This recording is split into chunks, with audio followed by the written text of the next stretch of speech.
तुम्हें कभी ऐसा लगा कि पढ़ाई सिर्फ उनके लिए आसान होती है जो रट्टा मारते हैं, जो दिन रात किताब में घुसे रहते हैं? अगर हाँ, तो तुम आज तक सिस्टम को समझने में फेल हो। सिस्टम उन लोगों के लिए नहीं बना जो मेहनत करते हैं, बल्कि उनके लिए जो सोच समझ के चलते हैं। तो फरवरी का महीना है और इसके एंड तक या फिर मार्च के शुरू में तुम्हारे एग्ज़ाम होंगे प्रोबेबली। तो आज हम सीखेंगे एक मास्टरमाइंड से कि एग्ज़ाम की तैयारी कैसे करें, और सिर्फ कुछ ही दिन बचे हैं तो कम समय में ज़्यादा से ज़्यादा आउटपुट कैसे लाएं। अयानो कोजी एक मास्टरमाइंड है, पर तुम भी हो सकते हो अगर तुम्हें सही तरीका पता हो।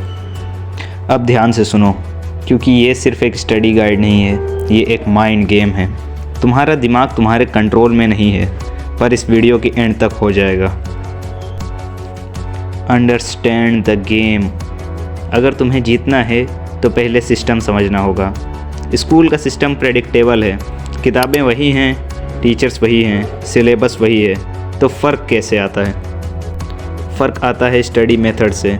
सिस्टम तुम्हें एक हार्ड मेंटालिटी में ढकेलना चाहता है, सबको एक ही तरीके से पढ़ने को कहकर। पर अयानो कोजी हार्ड मेंटालिटी में नहीं चलता, और तुम्हें भी नहीं चलना है। सिर्फ सिलेबस नहीं, टीचर्स का पैटर्न समझो। किस टॉपिक पे ज़्यादा फोकस करते हैं, किस टाइप के क्वेश्चंस देते हैं, और कैसे मार्क्स एलोकेट करते हैं। Cut the noise. तुम सोचते हो जितना ज़्यादा पढ़ोगे उतना अच्छा होगा। गलत। ज़्यादा इन्फॉर्मेशन ब्रेन को स्लो कर देती है। एक रिज़ल्ट से पता चला कि इन्फॉर्मेशन ओवरलोड से जितना तुम पढ़ोगे उससे ज़्यादा तुम भूलोगे। अयानो कोजी की तरह सोचो, मिनिमम एफर्ट मैक्सिमम रिजल्ट्स। तुमने अयानो कोजी को बहुत ही कम देखा होगा कि वो बस बैठा स्टडी टेबल पर और पढ़ रहा है। तुम्हें ऐसा नहीं करना, पर जब भी तुम पढ़ो फोकस्ड होकर पढ़ो। The 80-20 rule. 80-20 रूल ये कहता है कि 80% रिज़ल्ट सिर्फ 20% सिलेबस से आते हैं। सिर्फ इम्पोर्टेंट टॉपिक्स को टारगेट करो, पास्ट पेपर से एनालाइज करो, पैटर्न समझो और उस पैटर्न पर ध्यान दो। Manipulate your memory. तुम जब भी कोई मूवी देखते हो तो याद रख लेते हो, पर जब एक पेज पढ़ते हो तो भूल जाते हो। ऐसा क्यों? क्योंकि तुम रोट लर्निंग कर रहे हो, ना कि स्ट्रेटेजिक लर्निंग। अयानो कोजी का दिमाग एक प्रोसेसर की तरह काम करता है। वो इन्फॉर्मेशन को स्ट्रक्चर में रखता है, और मेमोरी बढ़ाने के लिए the best you can do is active recall. खुद को टेस्ट करो बिना बुक देखे।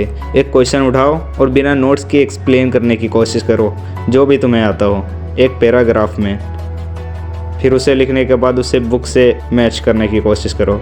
इससे तुम्हें अपने मिस्टेक्स का पता चलेगा और तुम आगे स्ट्रेटजी बना सकते हो। Control the social game. Ayanokoji सबसे अलग नहीं रहता, पर वो किसी पर डिपेंडेंट भी नहीं रहता। तुम्हें ग्रुप स्टडी का स्मार्ट यूज़ करना होगा। अपने से बेहतर स्टूडेंट्स के साथ रहो, तुम उनसे बिना देखे सीख जाओगे। दोस्त सिर्फ दोस्ती के लिए मत बनाओ, एक स्ट्रेटजी बनाओ। हर सब्जेक्ट के लिए एक एस प्लेयर ढूंढो जिससे तुम रेलेवेंट इन्फॉर्मेशन एक्सट्रैक्ट कर सको। And after all, people are nothing but tools to me, all of them.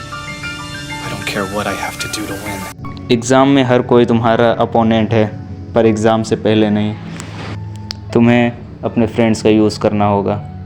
And the last tip for you is study. मैं तुम्हें चाहे जितने अच्छे टिप्स दे दूँ, चाहे जितनी स्ट्रेटजी के टेक्निक्स बता दूँ, अगर तुम पढ़ाई ही नहीं करोगे तो ये सारे टेक्निक्स कोई काम के नहीं। तो तुम बस स्टडी करो। मैं चाहता तो एक 10 मिनट या फिर और ज़्यादा लंबी वीडियो बना सकता था, पर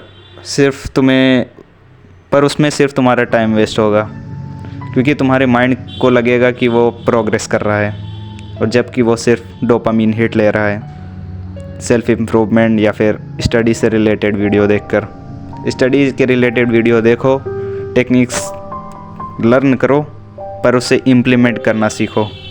execution is the key my boy, क्योंकि एग्जीक्यूशन अगर तुम करोगे तो एक बेकार से बेकार प्लान को भी तुम अच्छा बना सकते हो।